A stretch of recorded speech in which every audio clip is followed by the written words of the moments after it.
मेरी Doom scrollers. Sorry, मैं भी हूँ। मैं पहले बता दूं, मैंने शैम्पू नहीं किया, मैंने अपर लिप्स नहीं कराया। लिपस्टिक मैंने लगा ली है मेहनत करके, अब इससे ज़्यादा मत एक्सपेक्ट करना मेरे से। ओह, मेरे को ये चेंज करना। I want to wear blue. क्या सुपर क्यूट ऑल ब्लू। अब मैं किसी कल्ट की लीडर लग रही हूँ। पैसा मिलेगा तो वो भी कर लेंगे। नहीं, जस्ट किडिंग।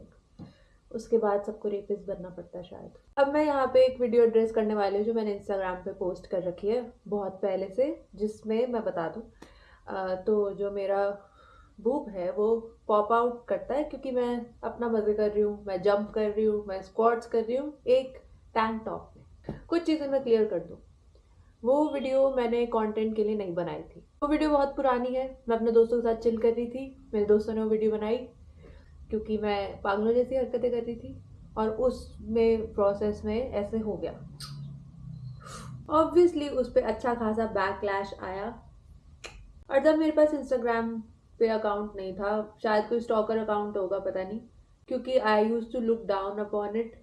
और अब मैं यही कर, खैर ये बात की बात है। मुझे कमेंट्स का इतना ऐसे इफेक्ट नहीं होता, पर मैं देख रही हूँ लोगों का काफी दिमाग खराब हो गया इस बिहेवियर से। मैं नहीं समझ सकती हूँ, वैसे मैं नहीं समझ सकती हूँ आपको क्या हो रहा है इस चीज से। ये वीडियो उन लोगों के पास गई है जिनकी लड़कियां दोस्त भी नहीं है, तो आप सोचो उनके लिए क्या है। उनके लिए तो ये प्रॉपर स्टंट है कि अब मैं पैसे इकट्ठे करूंगी लोगों से मैसेजेस में और फिर मैं उनसे मिलने जाऊंगी और हम पूरा बिजनेस शुरू करेंगे सेक्स वर्किंग का। ऐसा कुछ नहीं होने वाला है। मुझे नहीं लगता आप अफोर्ड कर पाओगे, कभी नहीं कर पाओगे। तो मैं देख रही हूँ कि लोगों को समझ ही नहीं आ रहा है, पागल हो गए हैं, लिख रहे हैं कि क्या हो रहा है इंटरनेट पे, कंटेंट के लिए कुछ भी, व्यूज के लिए कुछ भी। देखो, मैं मानती हूँ, हाँ मैंने व्यूज के लिए डाली, हाँ मैं डेस्परेट थी और मैंने वो ऐसे ही पोस्ट कर दी क्योंकि मेरे को फटाफट थोड़ा वायरल टाइप फील करना था। मेरे लिए ये फनी है अभी भी। और मैंने उस पर कैप्शन भी, मेरे हिसाब से मैंने कैप्शन बहुत अच्छा लगा था, मैंने लिखा था कि when you feel like you're one of the boys but your body doesn't let you be one। पर मुझे नहीं लगता कैप्शन पे किसी ने ध्यान दिया होगा, जबकि ये सच है। I have always wanted to feel like I am one of the boys, क्योंकि हमेशा लड़कों के पास आज़ादी ज़्यादा थी बचपन में भी। मतलब मेरे घर में तो हर किसी के पास थी, पर मैं आसपास देखती थी तो लड़कों के पास ही सारी आज़ादी थी। वो घूम रहे हैं स्कूटियों पे और वो ड्राइविंग भी बहुत जल्दी सीख रहे हैं, वो खा रहे हैं, सब कुछ कर रहे हैं, वो गालियां दे रहे हैं, मजे कर रहे हैं। और लड़कियां थोड़ा बच बच के चल रही हैं, थोड़ा सोच रही हैं, थोड़ा धीरे धीरे खुल रही हैं और थोड़ा शेम का बहुत ध्यान रख रही हैं। तो मेरे को मजा आता था। मैं हमेशा लड़कों के साथ ही रही हूँ मोस्टली। कुछ लड़कियां मेरे को मिली हैं जो बहुत ज्यादा बॉल्जी और कॉन्फिडेंट रही हैं और उनका मेरे पे बहुत अच्छा असर हुआ है। उस वजह से मेरे हमेशा लड़के दोस्त ही रहे हैं और मेरे 2 बेस्ट फ्रेंड्स हैं, वो दोनों लड़के हैं और कोई मेरा फ्रेंड नहीं है। मेरे लिए वो एक बहुत सेफ एनवायरनमेंट है। मतलब आप समझ भी नहीं सकते कितना है वो सेफ। मैं वहाँ पे एकदम पागल हो सकती हूँ। उस टाइम मैं अपना फोन हाथ तक नहीं लगाती, पर मैं ऐसे होती हूँ कि भाड़ में जाए, फोन ऑफ हो जाए, काश। वो फर्क नहीं पड़ता उस टाइम मैंने क्या कपड़े पहने हैं, कहाँ से चढ़ रहे हैं, कहाँ से नहीं चढ़ रहे। अरे मैंने पहने हैं, पर उसके बाद उसका मतलब थोड़ी मैं एंजॉय नहीं कर सकती हूँ। मतलब मैं खूबसूरत कपड़े भी पहनना चाहती हूँ और मैं एंजॉय भी करना चाहती हूँ बहुत ज़्यादा। मुझसे नहीं होता वो कि मैं ऐसे ऐसे करूँ, फिर ऐसे ऐसे करूँ, फिर ऐसे ऐसे करती रहूँ। मैं क्यों करूँ जब मैंने पहना ही वो है जिसपे नीचे जाना है, ऊपर उठना है, मैं क्यों करूँगी। तो पहली चीज़ मैं एड्रेस कर दूँ कि अगर लोगों को लगता है कि वो पिक मी बिहेवियर है, मुझे पिक मी की कोई ज़रूरत नहीं है। मैं आपको साफ साफ बता दूँ कि मैं आपके आगे तैयार होकर भी नहीं बैठती हूँ बहुत ज़्यादा। वो दोनों मेरे पता नहीं स्कूल के दोस्त हैं, उनके साथ इतना मेहनत करने की मुझे कोई ज़रूरत नहीं है। और वैसे पिक मी के लिए बहुत ही वर्स्ट स्ट्रैटेजी होगी है। दूसरा, मेरे को थोड़ा सा इशू हो गया था। मैं थोड़ा फ्रीक आउट मोड में हूँ अभी भी, उसको लेके लो की थोड़ा फ्रीक आउट है अंदर, क्योंकि मैं सोची हूँ कि मुझे फ़र्क नहीं पड़ता, पर मेरे आसपास जो भीड़ है, मैंने किसी को ब्लॉक भी नहीं किया हुआ है, मेरे आसपास जो भीड़ है वो सोच चुकी है कि मैं अब इतनी नीचे उतर गई हूँ। मैं इसको नीचे उतरना नहीं कहूँगी, पर उनके दिमाग में ये नीचे उतरना होता है कि अब सबको बस दिखाए जाओ अटेंशन के लिए कि क्या हो रहा है, क्या हो रहा है। और ये नहीं कि बड़े लोग ऐसे हैं, या ये मेरी उम्र के भी हो सकते हैं और ये मेरे से छोटे भी थोड़े बहुत ऐसे ही हैं। कुछ लोगों को ये वर्जिंग और न्यूडिटी भी लग रहा है, बहुत क्रेजी स्टंट लग रहा है।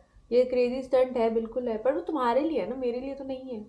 और अगर कोई चीज़ मेरे लिए एकदम ऐसे नॉर्मल है, कैजुअल है, और तुम्हारे लिए वो ऐसे स्टंट है और बदले में मुझे उसकी वायरलिटी वगैरह मिलेगी, तो व्हाई नॉट।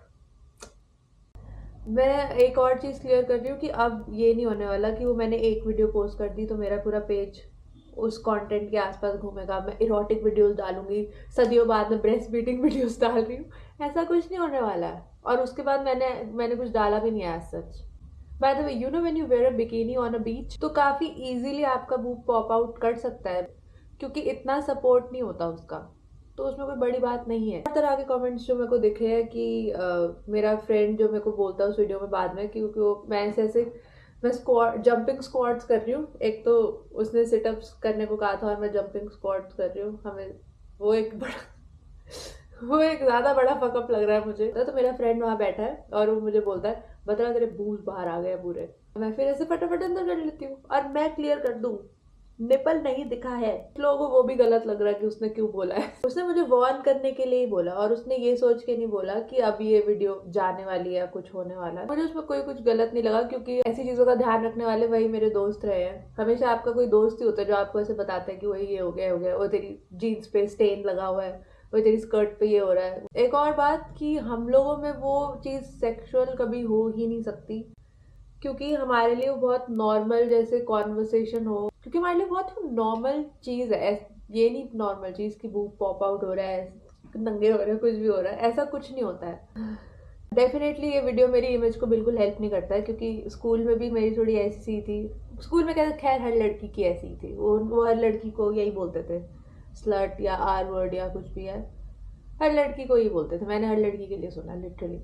बचपन में तो मेरी 100% थी, मैं जिस भी सोसाइटी में रही हूँ वहाँ पे मैं ही थी वो लड़की। कैरेक्टरलेस भी सुना है मैंने अंकल आंटियों से, आर वर्ड तो मैंने अंकलों से सुना है, और स्लट भी। हाँ, स्लट मेरे को नहीं लगता वो इतने पढ़े लिखे थे, स्लट वट नहीं बताओ वो। और बचपन में मैं क्या ही कर रही होगी वो सिर्फ इसलिए होता था क्योंकि मैं किसी की बात नहीं मानती थी और मैं लड़कों के साथ खेलती थी और मैं लड़कों के साथ घूमती थी। मैं रात रात भर भी घूम लेती थी, मुझे कोई फर्क नहीं पड़ता था।